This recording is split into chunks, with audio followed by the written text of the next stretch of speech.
Imagine the Avengers, but with a dark twist. This is the Dark Avengers, a team of anti-heroes and villains assembled by Norman Osborn, a man who turned the world's trust into his greatest weapon. Today, we're diving into how Osborn brought together some of Marvel's most twisted characters, each with their own secrets, to create a team that was anything but heroic.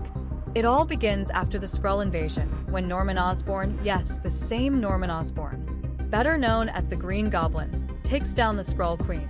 Suddenly, he's seen as a hero, and the government hands him control of S.H.I.E.L.D., which he rebrands as Hammer. But Osborn has a bigger plan in mind. He wants an Avengers team he can control, one that the public will accept, but with members he can manipulate. Instead of heroes, he finds villains and anti-heroes willing to play the part. Let's break down this twisted lineup. Norman Osborn as the Iron Patriot. To start, we have Osborn himself, suiting up in armor he calls the Iron Patriot.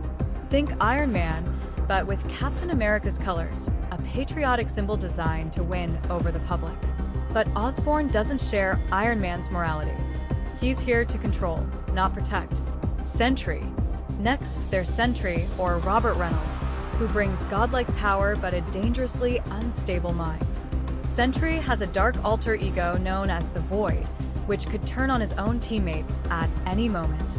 But Osborn sees Sentry's instability as a weapon he can unleash when he needs pure destruction. Ares. Then we have Ares, the Greek god of war. Where Thor fights for justice, Ares fights for glory. He has no problem with violence, and Osborn exploits his love for battle. Ares fills the powerhouse role, but with a ruthless edge that makes even other gods wary. Mac Gargan as Venom, posing as Spider-Man.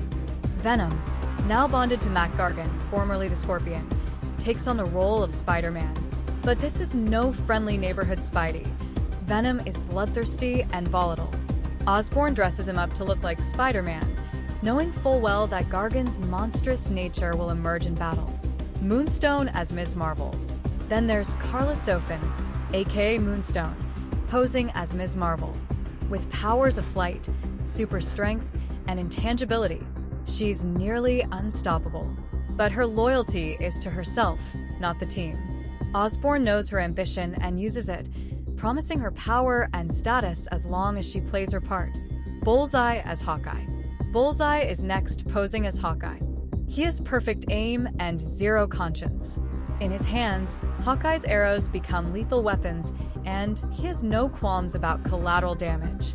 Osborn knows Bullseye's thrill for violence and keeps him in line with the promise of the chaos he craves. Novar Marvel Boy as Captain Marvel. Novar, also known as Marvel Boy, briefly joins the team under the Captain Marvel alias. But he quickly realizes the Dark Avengers are not true heroes and leaves the team. His brief time there only exposes how different he is from the rest, still loyal to ideals, unlike Osborn's crew. Daken as Wolverine. Finally, we have Daken, Wolverine's son. Daken takes on his father's costume, but none of his moral code. He's violent, unpredictable, and entirely comfortable doing whatever dirty work Osborn needs. This Wolverine isn't here to save anyone. He's here for the thrill of the hunt. So, how do these characters work as a team? They don't. Really. Each one has their own agenda, and none of them truly trust each other. Osborn keeps them in line by playing on their weaknesses and giving them missions with brutal consequences. Civilians become collateral damage, and when Sentry loses control, even the Dark Avengers are at risk. But Osborn's control only lasts so long. This team, bound by fear and manipulation, is a ticking time bomb. Sentry's mental breakdowns, Venom's hunger for chaos, and Bullseye's bloodlust make them unpredictable. And in time, the public and the real Avengers begin to see through the facade, the legacy of the Dark Avengers. In the end, the Dark Avengers were never heroes. They were imposters, shadows playing the role of saviors. And when the truth came out, Osborn's empire crumbled. The Dark Avengers serve as a reminder of what happens when villains wear the masks of heroes and power is built on lies. So, what do you think? Could the Dark Avengers ever stand against the real Avengers?